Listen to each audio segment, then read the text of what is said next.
नमस्कार दोस्तों, स्वागत है आपका हमारे यूट्यूब चैनल में। दोस्तों, मेरा नाम हर्षद और आप देख रहे हैं हर्षद बारड। दोस्तों, आज विश्व में जलवायु परिवर्तन सबसे बड़ी समस्या है और इसके ऊपर कोई वीडियो नहीं बना रहा, कोई ज़्यादातर बात नहीं कर रहा, लेकिन एक व्यक्ति है जो इसके ऊपर बात कर रहा है, आचार्य प्रशांत जी। आचार्य प्रशांत जी को मैं यहाँ से नमस्कार करता हूँ। और वो एक ही व्यक्ति है सर जो बात करते हैं जलवायु परिवर्तन के ऊपर, और ऐसे बहुत सारे टॉपिक है उस पर वह बात करते हैं। लेकिन जलवायु परिवर्तन एक विश्व की सबसे बड़ी समस्या और सबसे मुश्किल समस्या उसमें एक है, और उसका उपाय और उसको मतलब जलवायु परिवर्तन को कम करना सबसे मुश्किल काम है आज के समय में। उसके बारे में ना कोई सरकार, ना कोई मीडिया, ना कोई लोग, ना कोई यूट्यूब हो गया, इंस्टाग्राम हो गया, अपना कोई भी तो सोशल मीडिया प्लेटफॉर्म पर बहुत कम ही लोग जो बात कर रहे हैं। और सबसे मुझे ज़्यादा लगा आचार्य प्रशांत एक ही व्यक्ति है जो सबसे ज़्यादा बात कर रहे हैं इस मुद्दे पर। और दूसरा कोई चैनल होता है क्लाइमेट वाला, वही बात करता है भारत में जैसे क्लाइमेट का। मैंने देखा था यूट्यूब पर सर्च करो बताएगा, क्लाइमेट चेंज के बारे में वही वीडियो बनाते हैं थोड़े बहुत। और अभी देखे तो एक अंटार्कटिका में बर्फ पिघल रही है, तो समुद्र में जा रही, समुद्र का लेवल बढ़ेगा, ऊपर जल स्तर आएगा, तो समुद्र के नज़दीक जो रहते हैं उनको भी खतरा होगा। मेरा यहाँ 200 पीछे, अगर मैं आपको बोलूँ पीछे आधा किलोमीटर दूर समुद्र है, अगर समुद्र का जल स्तर बढ़ेगा तो मेरे गाँव में भी आएगा। ये हम आपको साफ साफ बता रहा हूँ। मुझे हमें भी लगता है कि खतरा होगा, ऐसी बात है। और जलवायु परिवर्तन से सबसे ज़्यादा नुकसान होता है किसको होगा? किसान को होगा। किसान को होगा, मजदूर को होगा, जो धूप में काम करता है उसको होगा, जो घर बनाता है धूप में उसको होगा। घर का जो काम करता है, मतलब घर का पूरा काम होता है तो ज़्यादा तो धूप नहीं होता है, तो उन सब लोगों को मार पड़ेगी। और किसान को सबसे ज़्यादा, किसान को भी सबसे ज़्यादा, मजदूर वर्ग को सबसे ज़्यादा मार पड़ेगी। लेकिन इसकी बात कोई नहीं कर रहा, सिर्फ कुछ लोग हैं जो कर रहे हैं इसकी बात। और सरकार को भी ज़्यादा बात नहीं पहुँच रही है, वो कुछ नहीं कर रहे ज़्यादा। और अगर देखें तो इस समस्या का हल बहुत से तरीकों से निकल सकता है, एक तरीका कोई नहीं हो सकता कि ये कर दो या ये कर दो। तो अगर मेन बात अगर कार्बन एमिशन की गिने तो कोयला, या हम जो तेल निकालते हैं कुएं से, मतलब कुएं जहाँ पर है सऊदी अरब में वगैरह में, मिडिल ईस्ट कंट्री में सबसे ज़्यादा है, यूएस में है, रशिया में है, और भी कहीं वेनेजुएला हो गया, वहाँ पर सबसे बड़ा भंडार है, तो वो लोग निकाल नहीं पा रहे, वो भी है। लेकिन वो जो निकाल रहे तेल कंपनियां, तो तेल निकालने वाली कंपनियां, वो 70% कार्बन एमिशन की जिम्मेदार है विश्व की।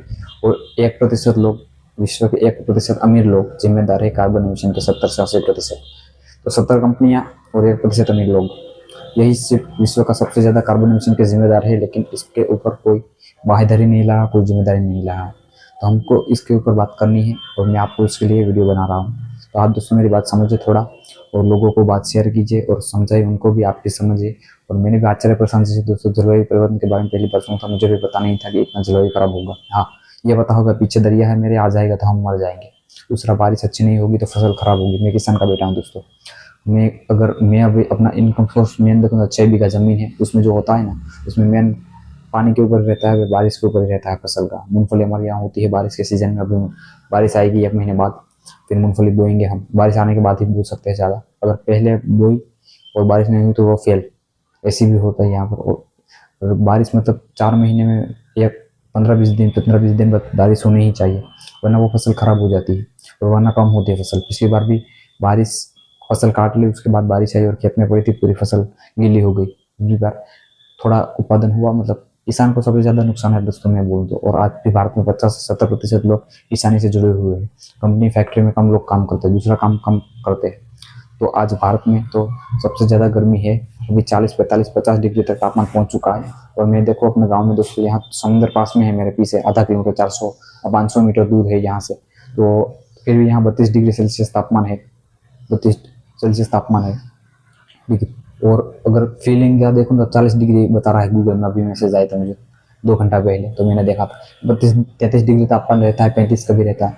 लेकिन फील ऐसा होता है कि 40-45 डिग्री में आप खड़े हो। समुद्र यहाँ पास में है दोस्तों, ये मेरी बात सुनिए, समुद्र के पास आपको और ठंडा पवन रहता है, वो भी रहता है। अभी पवन चल रहा है दोस्तों, ठंडा पवन है, ठंडी हवा रहती है, ठंडी हवा बहती है। लेकिन दोस्तों फिर भी इतनी गर्मी हमें यहाँ हो रही, तो बीच वाले राज्य है जो समुद्र से बहुत दूर है, 1000 किलोमीटर, 1500 किलोमीटर। और यहाँ से मेरा सिटी राजकोट लेक तो वो 400 किलोमीटर, मतलब थोड़ा सा समुद्र से दूर होगा, 300-400 किलोमीटर।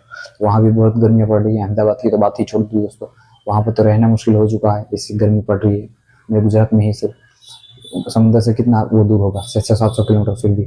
और अब दिल्ली वगैरह बीच में वाले राज्यों को देखो क्या हालत होगी, मुझे ये सोच के भयानक लग रहा है। AQI खराब है हमारे देश में, मतलब और सबसे ज़्यादा गर्मी दोस्तों भारत में ही पड़ रही है, लेकिन कोई बात सुनने के लिए तैयार नहीं है दोस्तों। ये मैं दूसरा वीडियो बना रहा हूँ जलवायु परिवर्तन के ऊपर। इससे पहले भी वीडियो बनाना चाहता था, लेकिन घर में बैकग्राउंड के खराब होंगे, वो इसलिए नहीं आ रही अच्छी, तो थोड़ी दिक्कत हो रही थी। अब मैं माइक लेकर आ चुका हूँ, तो आपको ये वीडियो ला रहा हूँ दोस्तों। सपोर्ट कीजिए और ऐसे ही वीडियो को थोड़ा ध्यान से सुनिए। और जलवायु परिवर्तन के बारे में दोस्तों मेरी बात नहीं, आंकड़े हैं आचार्य प्रशांत सिंह, उनकी वीडियो देखिए मेरे से ज़्यादा।